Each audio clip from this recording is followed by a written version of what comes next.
KPBS On Demand is supported by UC San Diego's Art Power, presenting cellist Joshua Roman, performing from his album Immunity, alongside music by J.S. Bach and more. Sunday, June 22nd at UC San Diego's Epstein Family Amphitheater. Reserve your tickets at artpower.ucsd.edu. Hey San Diego, it's time for KPBS Roundtable. I'm Andrew Bracken. San Diego's annual Pride Parade and Festival, they're only a month away, but concerns are being raised over the leadership and vision of the organization behind it. We hear about a recent letter and what changes it's calling for.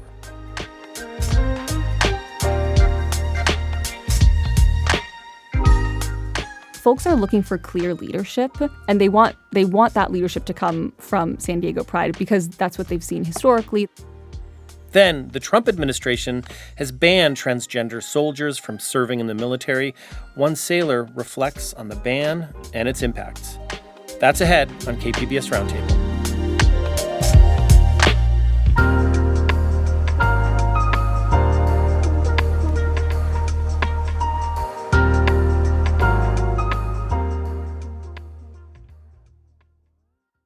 San Diego's Pride Parade and Festival kicks off in less than a month now, but this year's events are being overshadowed by questions over the leadership and vision for the organization behind it.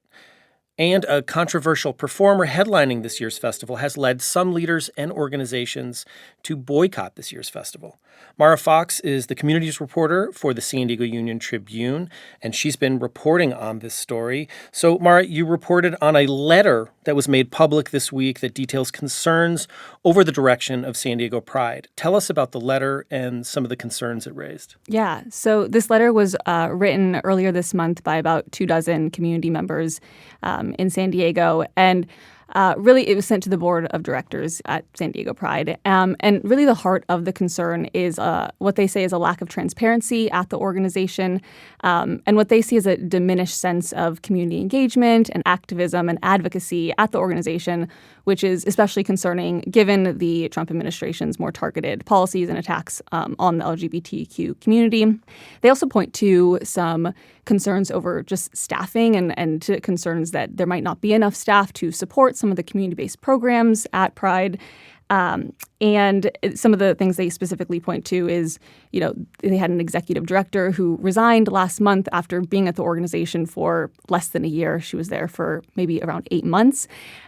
So they're questioning why that was such a short-lived post. And then the new interim director has been appointed, and they're wondering, who is this person? How did that kind of come to be? So just concerns over what's happening at the organization and why the community isn't being as consulted on it as they think they could be. So I want to talk more about the leadership and some of the, the challenges there in recent years. But you mentioned there's about 24 names who signed this letter. Can you tell us, more about, who signed on to this letter? Sure. Yeah. So there's a mix of current and former board and staff members at Pride, as well as volunteers, which I think is interesting to note that there are some folks that are currently volunteering with the organization that are, signing on to this letter. We also see there were a few community leaders, such as Max Disposti, who's the executive director of the North County LGBTQ Resource Center. So really just a far-ranging group of folks who are, concerned about this. What exactly is the letter asking for Pride to take action on here? Mm-hmm. You mentioned some of the, concerns over transparency and mentioned some of the background on the leadership challenges, but what would they like to see? Yeah, I think what they're looking for is to really kind of open that dialogue with Pride. It's something that they've, these are concerns they've been building over the last year and a half. So they kind of want to open that up so that they want Pride to be transparent with how they're going to be hiring their next interim director, whatever that process looks like, as well as they're concerned about sort of like a lack of a clear vision for the mission of the organization. So they want Pride to clearly articulate what is the mission here. They're concerned that the group might be more focused on the yearly Pride Parade and Festival. So, if that's their new focus, they want that to be clear, but they're just not getting that clarity. So that's kind of the hope, is that this will open that dialogue with Pride. I want to zoom out a little bit and talk about, the history of the role of San Diego Pride. You mentioned the festival, the Pride Parade. Can you put into perspective the role San Diego Pride has played, not just for the LGBTQ plus community here in San Diego, but for the region at large? Sure. Yeah, I think that it's what folks have seen it as is more than a parade and more than a festival, more than this one-day event. Pride has this ethos of Pride 365, which they've had for quite some time now, which is really this focus on year-round programming and activism and advocacy that really is more than just that one-day event. And so in the past, Pride has been a leader for the region and for the community on these LGBTQ issues. So yeah, it's been more than just that one-day party that we can all participate in, but really just that larger impact that it can have for the community. And behind that, you mentioned, is that multi-day event culminating in the parade, which we know brings, what is it, like 200,000 people generally? So many, yeah. Right. I think they consider it our largest single civic day event in San Diego. So it's huge. Okay, so to kind of go back to, some of these leadership questions you brought up, the most recent leader stepped down last month after less than a year, on the job, as you mentioned. But this, concern with leadership, it's been going on for about a year and a half, I think you told us. So talk about those changes and, what's been behind that with, their leadership in the last couple of years.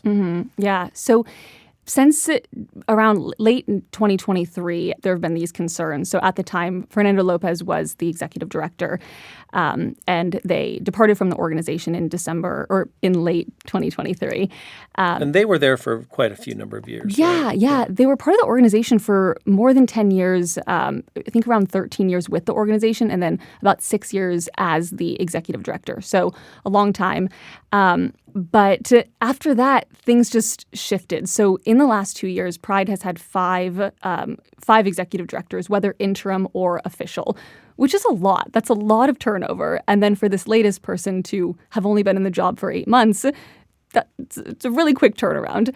I was speaking with one of the signatories about just in 2005, there were also concerns about transparency and at the organization. And I understand that there's been kind of a lack of long-term leadership in the organization kind of over the last years, but it's really been this concerted year and a half that those issues have come to light.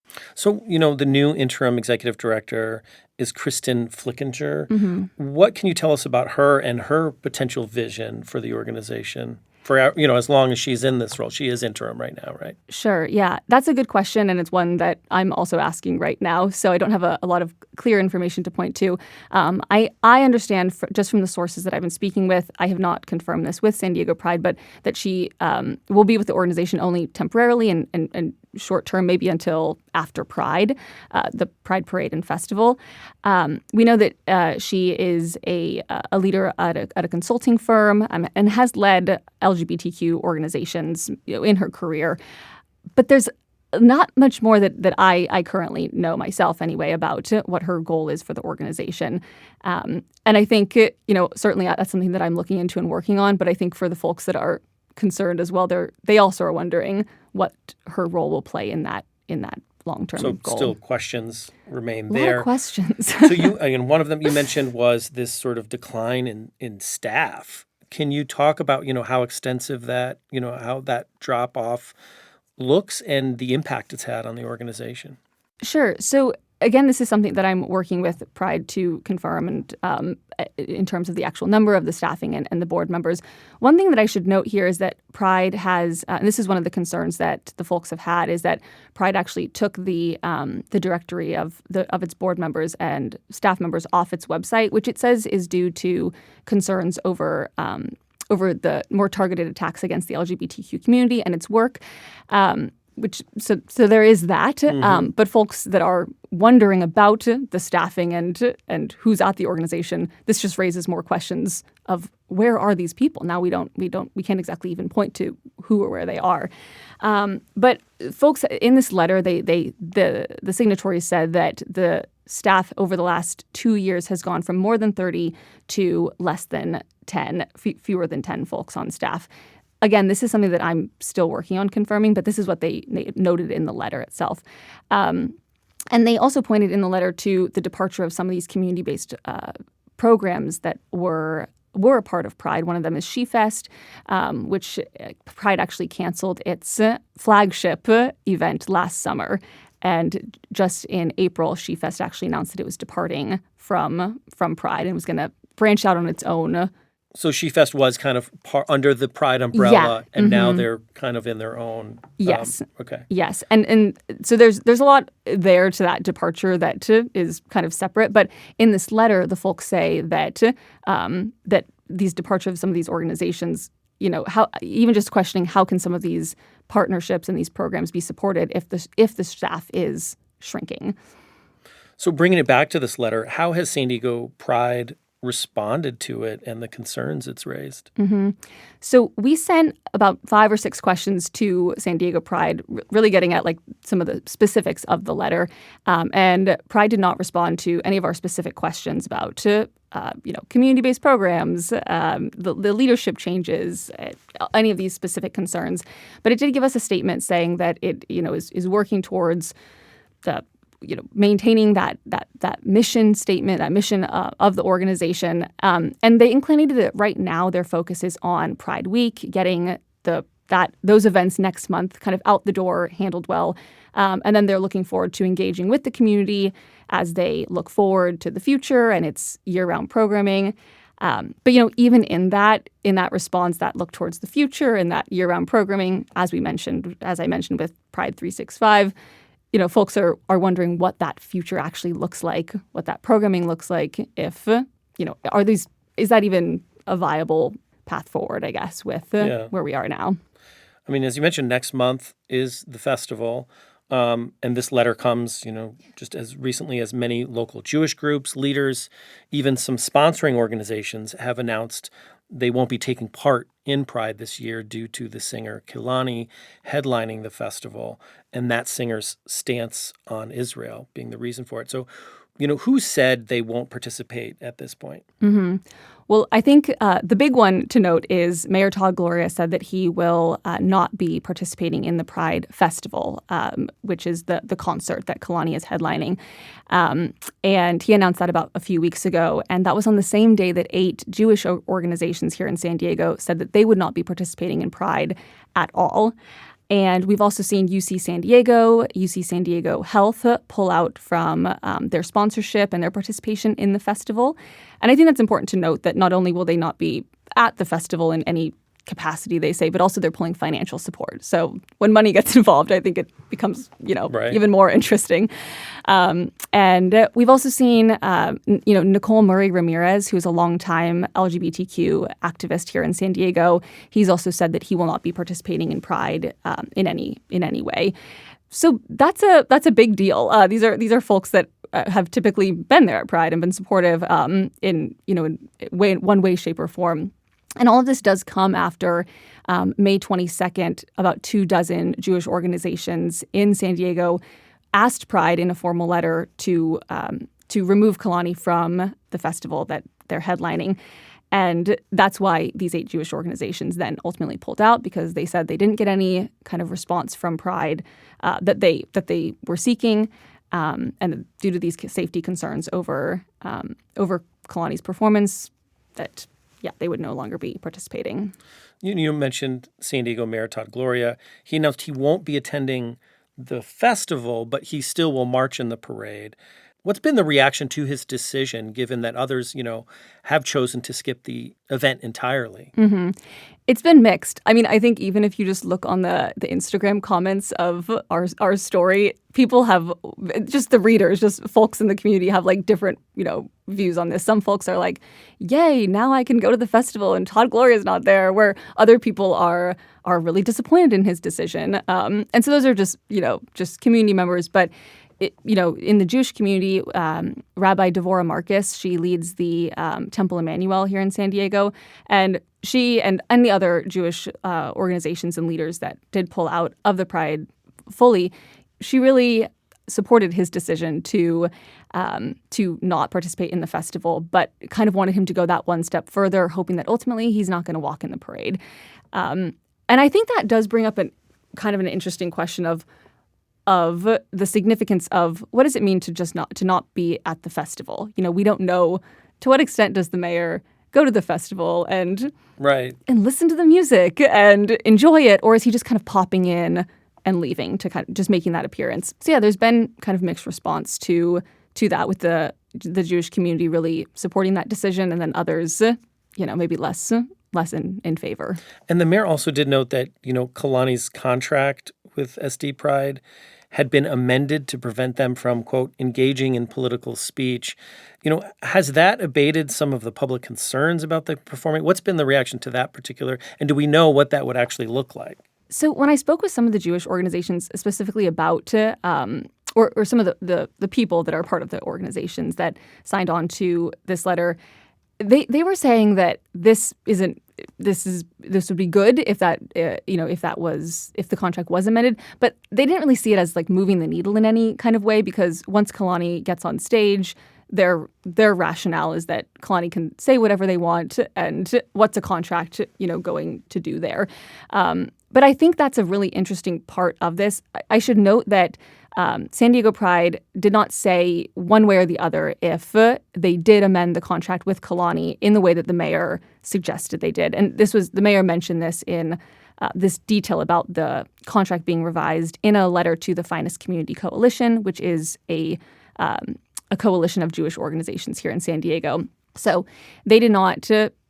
Pride didn't confirm or deny if that revision happened, but the mayor also didn't ask or respond to our questions about, what this might mean for, potentially censoring an LGBTQ artist on political speech at Pride, or just what the role of political advocacy or political speech should play at Pride. So I think it kind of brings up a larger question of just, what is, the role of political speech at Pride, which is historically rooted in political protest. Well, and, we're having this conversation. You kind of mentioned this at the outset here. We're talking about the future of San Diego Pride in a challenging environment, I'd say, for LGBTQ plus rights. Mm-hmm. How do you see the current moment playing a role in the story of San Diego Pride and its future? That's a good question. I think that right now, folks, what we can see in this letter, and even what we can see in their pushback to Kalani headlining Pride, just folks are looking for clear leadership, and they want that leadership to come from San Diego Pride, because that's what they've seen historically. That's what they want. That's what some of these folks. That's what their hope and vision is for the organization. And so many of these issues that are impacting the national stage right now, the national LGBTQ community, are really impacting San Diego. So we have this ban on transgender troops in the military. And San Diego is a huge military community. How might that impact our region overall? Just a few weeks ago, the Department of Defense said that it wants to change the name of a U.S. naval ship, which is named after Harvey Milk, who was in the U.S. Navy in the 1950s and was stationed in San Diego. And Nicole Murray Ramirez, who I mentioned earlier, was actually very instrumental in getting that ship named after Harvey Milk. So many of these issues are hitting really close to home for folks. And so I think, as it plays out as it connects to the larger conversation, is who and where are San Diegans and the San Diego LGBTQ community going to find leadership in these times? And that's the question. I've been speaking with San Diego Union Tribune Communities reporter Mara Fox. Mara, thanks so much for joining us in Roundtable. Thanks for having me.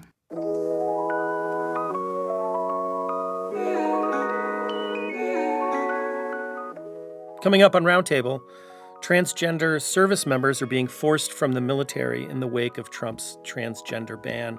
We hear about the experience of one local sailor. That's ahead on Roundtable.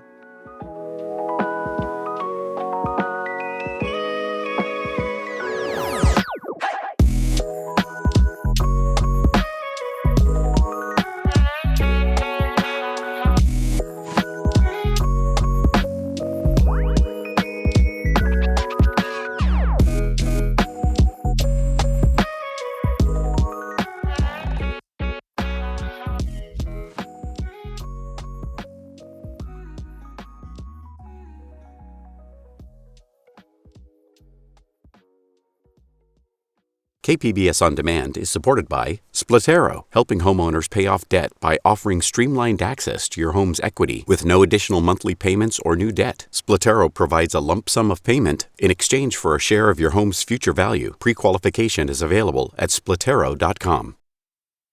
You're listening to KPBS Roundtable. I'm Andrew Bracken. Despite ongoing legal challenges, the Trump administration's ban on transgender people from serving in the military remains in effect, and it's forcing out thousands of soldiers. KPBS military and Veterans Affairs reporter Andrew Dyer recently sat down with one Navy member who's speaking out about the ban. Andrew, tell us about Ben Kibler and why you wanted to share his story. So he's a really interesting guy, and, this is happening to a lot of people, but I think it's really useful to tell these individual stories because everybody kind of has their own story. And the thing that the Trump administration is using to justify this ban is that they're saying that trans people, first of all, they say they don't exist, right? They said that you can't be trans, and that their values don't align with the military, and that they're not being true to themselves or the service, and there's a whole rationale behind it. But when you look at somebody like Ben Kibler, it's really difficult to apply that to him and his career. Tell us about his Navy career up to this point. I mean, he enlisted in the Navy, over a decade ago, right? Sure. So he's been in for 13 years, but he's a senior chief already, and that's an E8, so there's only one enlisted rank above that, really. And, he made chief in 7 years, which is incredibly fast. That's an E7, and he was recently selected for an officer program, limited duty officer. And, he gave me some of his evaluations. And, every write-up is just glowing. They comment on his leadership, on his loyalty and dedication to the mission.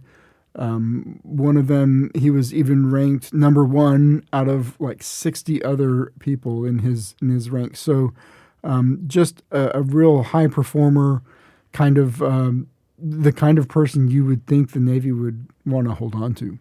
And to that point, he was honored to be part of this LDO program. It would kind of make him an officer in the Navy, right? But around the time that he received that offer, some news came that would impact his future in the military. Sure. So the LDO program, it's a really kind of a long screening process. You have to go to a board, you do all this paperwork, and they screen for these available spots because this kind of gets into the nitty gritty of the way the personnel moves. But it's kind of a special kind of officer in the Navy where they only draw from the enlisted ranks for this program. They only draw from people with between X number of years of service. You can't get into it at the beginning of your career, and you can't get into it at the end of your career. It's a small window where you're even eligible for it. And these are the technical experts on the ship. They are people who have proven themselves as technicians or whatever their job specialty is. And now they're being kind of made leaders and given, kind of bridging that gap between the enlisted and officer side. Once you are an officer, these officers are called Mustangs, any officer who's previously enlisted. And it just kind of, it really, they're really kind of well respected from both the enlisted and officer side, these Mustangs. So, it was a moment where he should have been celebrating. This was a goal of his, and something that I imagine would really cement him in the Navy long term as well, right? So that's one of the parts of the program is it's an additional 10-year commitment. So you're getting a commission, but you're also promising the Navy that you'll stick around for another decade. Yeah.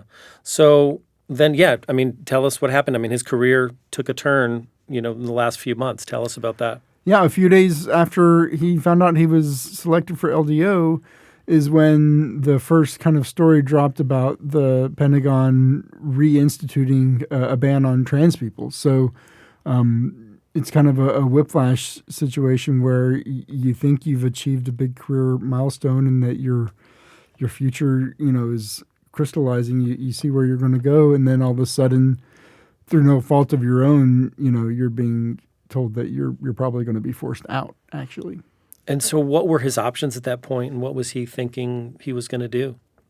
Well, it took a little while for, these top-down policies. It always takes a while, right? So you find out there's going to be a policy, but nobody knows anything yet, right? You have to wait until there's actual guidance or whatever that comes down the pipe. And yeah, it basically boiled down to, the order eventually, said that, being trans is not, compatible with military service. And anybody who is, diagnosed with gender dysphoria cannot be in the military. And the options are you get out voluntarily and we'll give you, severance package about $100,000, or you get out involuntarily and your severance package will be about half that. So it's voluntary or involuntary, but it's really all around involuntary because you're being forced out. So he had to submit his paperwork for voluntary separation. He had been assigned to the amphibious assault ship USS Tripoli in San Diego. Tripoli was changing its home port over to Sasebo, Japan. They're forward deployed in 7th Fleet, and they had to leave him behind. So Tripoli went to Japan, and Senior Chief Kibler stayed behind. So Ben chose this voluntary separation, which, again, as you mentioned, is not exactly voluntary when you kind of break it down. And, there was a June 6th deadline for a lot of service members to kind of choose that route as a possibility. I think there's another upcoming deadline in July for other members. So talk to me about what the process looks like for a soldier normally leaving the military, and then, compare that to what's happening for service members like Ben today. So everybody in uniform has an end of active service date, your EAOS, right? This is the day that you're going to get out of the military. And that day is assigned to you like the day you get in, right? Maybe it's 4 years, whatever your contract is. Then you re-enlist and your end date gets kicked back. But you always have that end date.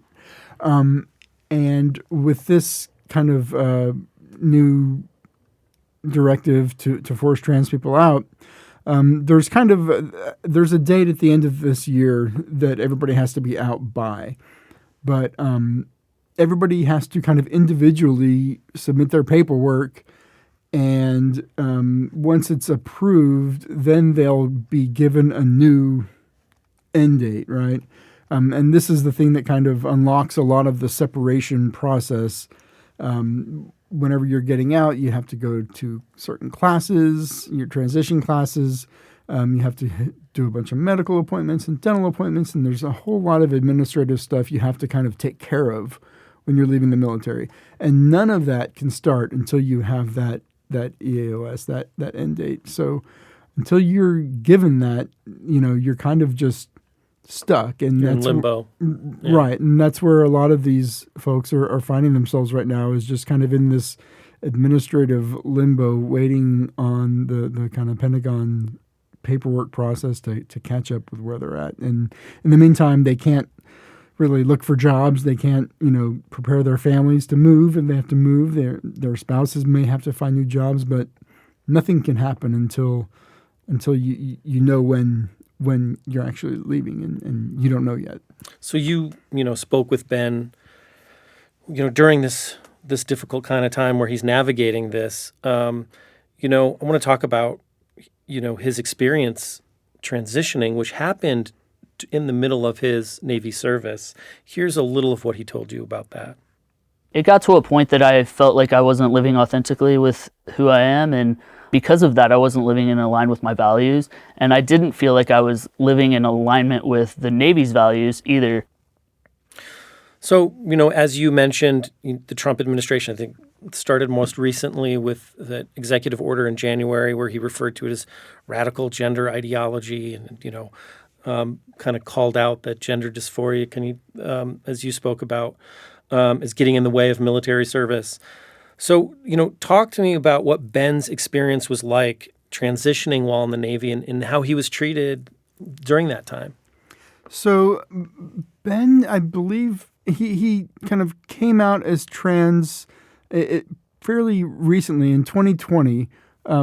Previously, he'd been living as a woman, his gender assigned at birth, and was already a respected senior chief petty officer in the Navy. He had a lot of responsibility already accomplished a lot, and he waited until he was assigned to shore duty to transition because he didn't want anything to mess up his deployability, if anything were to happen.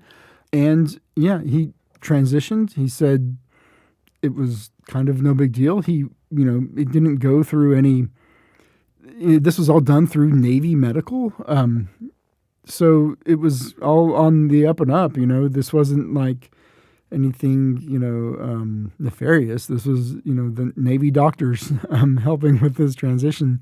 And he was assigned to the Tripoli, checked in, and the name changed, and, the berthing he was sleeping in changed, and nothing else. He said nobody really cares what gender you identify with. This preoccupation with trans people that exists like in politics and to some extent in media doesn't exist on the ship. Whenever you have a job to do, you have your own responsibilities. Is that people don't care as long as you're doing your part and you're doing your job. Like, people in the military they're very mission oriented. They're mission focused. Like, whenever you get to work in the morning, you want to do what you have to do to go home at night. And anything that gets in the way of that is a problem, but everything else isn't. And yeah, he said there was no issue with anybody in the crew, no bullying, no nothing. He said he's an open book. He'd answer questions if people had it, but it was a non-issue. Do we have an idea of, how many service members like Ben are being affected by this ban? I don't know if there's an exact number. It's, a few thousand people, but it's not a lot. This is not for as much space as transgender identity occupies in like politics and media. This is a very small percentage of the population and in the military as well, which I think is why it's kind of difficult to understand why this group of people are the target for so much of this type of discriminatory policies. Do you get a sense that there may be more soldiers who may be kind of trying to hide their identity or being driven into hiding to protect their gender status with this ban in effect? Well, right. So it's if you are not out as trans, it's entirely optional to tell your provider that you have these thoughts and feelings. So it kind of goes to follow that may be a thing that people do is, get forced back into the closet. There is a carve out. There's a waiver available if you're diagnosed with gender dysphoria, but you've never attempted to transition where maybe you could stay in. But I don't know if that's really appealing for these folks because you're still kind of being told, not to be who you are, essentially. Right. Yeah. So back to the courtroom, what's the state of the legal cases involving this ban? So there's 2 federal lawsuits, in the system right now. One of them, a judge did order an injunction and put the ban on pause. That injunction was challenged by the administration up to the Supreme Court, and the Supreme Court overturned that and basically is allowing this ban to proceed while the cases are working their way through the lower courts. When either of these challenges make it to the court, I don't know what they're going to rule, but all indications is that this is not a trans-friendly Supreme Court. I don't know what the future holds for this policy. It won't change under this administration, and it looks like it's unlikely that it's going to be changed by the courts as well. So as we wrap up, I want to again hear from Ben, and as he reflects on his experience, here's a little bit more of what he told you. I believe in my country. I love my country. I want to serve my country. And I think that that's really what needs to be taken away is from all of this is like, these are just people just like any other people who are just trying to do their jobs and trying to make the best out of everything. I mean, ultimately, what do you take from Ben's story and, what may be next for him? I mean, is there a chance that he could, I don't know, return to the Navy if the courts change their decision? He is waiting. He's in this holding pattern. He has some job opportunities, maybe in Los Angeles, maybe on the East Coast. But you can't go on a job interview if you don't know when you're available to start working. So there's a few things that are happening with these discharges. Enlisted people like Ben Kibler are being given discharge codes that say you can't join the military again. You can't come back into service. Officers are being given a discharge code that says they're national security risks. And this is something that was done in previous years during the ban on all LGBTQ people in the military.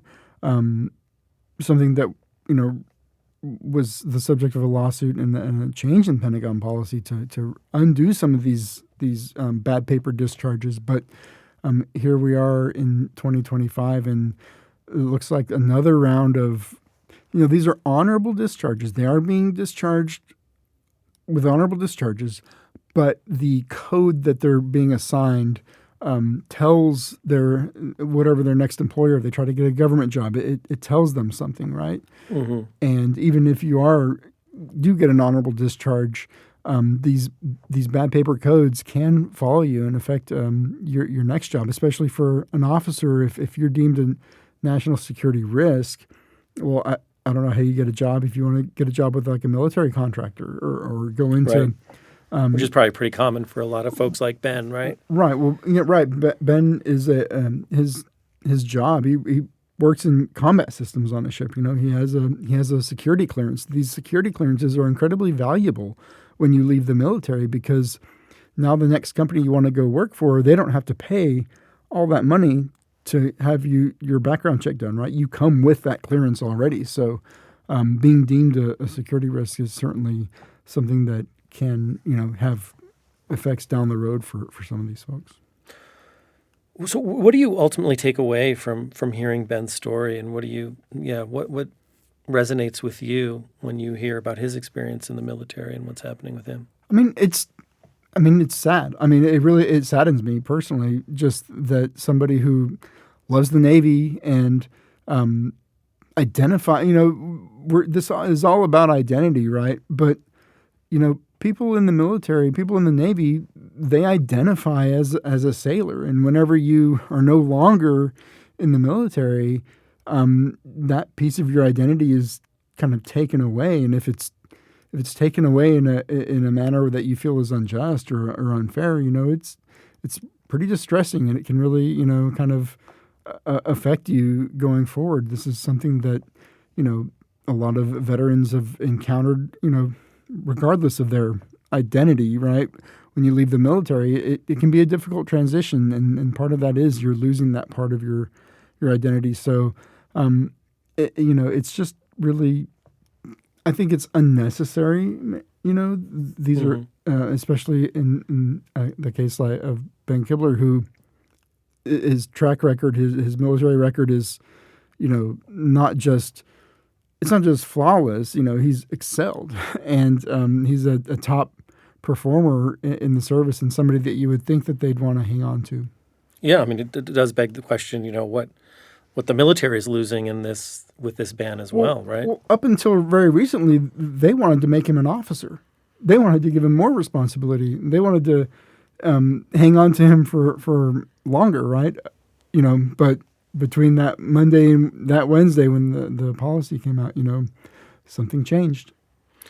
Well, thanks for sharing more about Ben. We'll keep following the story with you. Andrew Dyer, he covers the military and veterans affairs for KPBS, and sometimes he's also the host of the San Diego News Now podcast. You can hear him on that a lot as well. Andrew, thanks. Thank you. Would you like to lead off? Yes, Mr. Chaplin. Up next, we catch up on some other stories from the week in the Roundup. Stay tuned. Roundtable's back after the break.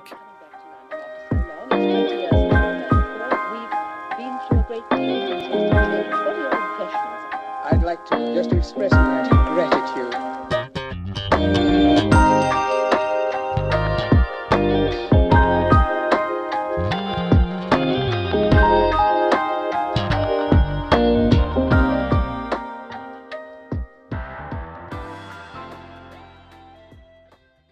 KPBS On Demand is supported by Splatero, helping homeowners pay off debt by offering streamlined access to your home's equity with no additional monthly payments or new debt. Splatero provides a lump sum of payment in exchange for a share of your home's future value. Pre-qualification is available at splatero.com.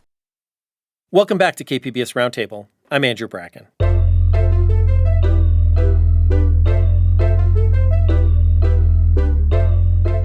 It's time now for the Roundup, where we catch up on a few other stories from the week. And here to help me do that is KPBS producer Ashley Rush. Hey, Ashley. Happy summer. Summer's here. Summer's here. Hey, Andrew. So what's your first story this week? So I want to start with some news out of the local journalism industry here in San Diego. It's about longtime opinion editor Laura Castaneda. She says the San Diego Union Tribune fired her last week after managers nixed an editorial she helped write about ICE raids in Los Angeles. And our investigative reporter, Amitha Sharma, actually sat down with Castaneda for an interview. She told Amitha that the editorial was pulled after a publisher said it was one-sided, a claim she firmly denies. And then she says hours later, she got a call that her position was being eliminated. She was told that the editorial wasn't related at all to that decision, but she doesn't believe that. And this, to me, is, I don't know, seems something of a trend. I think last year it really caught our attention during the election cycle, where certain, pretty major newspapers really changed their approach to opinion sections, editorials. Many did not endorse a candidate for president for the first time in many, many years. Thinking the Washington Post, their opinion editor resigned earlier this year due to its owner, Jeff Bezos, kind of really trying to focus more on personal liberties, free market, certain, topics that he wanted to see covered. I think we've seen similar things at the Los Angeles Times. So some of it's like these owners really trying to kind of change the focus and what these, departments can cover for their publications. Yeah, and that's a trend that Castaneda actually pointed to in the interview with Amitha. She said wealthy owners of papers and TV stations across the country are trying to interfere and set the agenda. Here's what she told Amitha. We are supposed to be the eyes and the ears of the community, see something, say something. They are trying to set the agenda. They are trying to control the narrative, and that's not journalism. And of course, KPBS did reach out to the San Diego Union Tribune for comment on Castaneda's departure from the paper. A representative gave the following statement, quote, "The decision to eliminate Castaneda's position had nothing to do with any editorial, and in fact, she did not write the draft editorial she falsely claims led to her dismissal," end quote. Yeah, earlier this week I saw a study reporting that more and more folks are getting their news from other sources, from social media, from podcasters, from different sources, and less from traditional news sources like this. It's interesting how that kind of ties in. It's just sort of interesting hearing, what the UT is going through and what happened to Castaneda and this larger change in the way people are getting their news too. I want to move on to a story we've talked about on our show fairly recently, and that's the City of San Diego's bonus ADU program, accessory dwelling unit. There's been a movement to make reforms, to pass stricter rules, and the City Council did that this week. It was a pretty close vote, 5-4, and they came up with a compromise to cap the number of ADU units that can be built on city lots. In many cases, it's 4 ADUs. It kind of depends on the lot size. But there's a few changes in this reform. It also added the ability for homeowners to sell their ADUs like condos rather than just renting them out. But it'll be interesting to see because there are questions whether these new rules will meet state requirements. So we'll kind of have to see where that goes.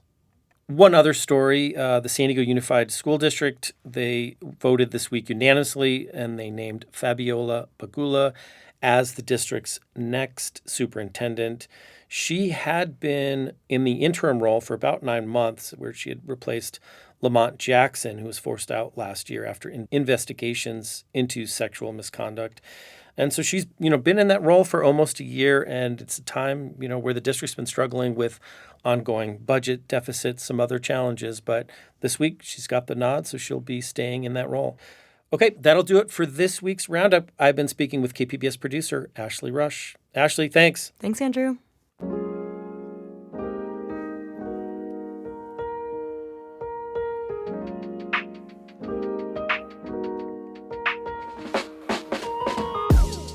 That'll do it for our show this week. Thanks so much for listening. You can listen to KPBS Roundtable anytime as a podcast. Roundtable airs on KPBS FM at noon on Fridays, again, Sundays at 6 a.m. If you have any thoughts on today's show, you can email us at roundtable@kpbs.org or leave us a message at 619-452-0228. Roundtable's technical producer this week was Brandon Trufa. The show was produced by Ashley Rush. Brooke Ruth is Roundtable's senior producer, and I'm your host, Andrew Bracken. Thanks again for listening. Have a great weekend.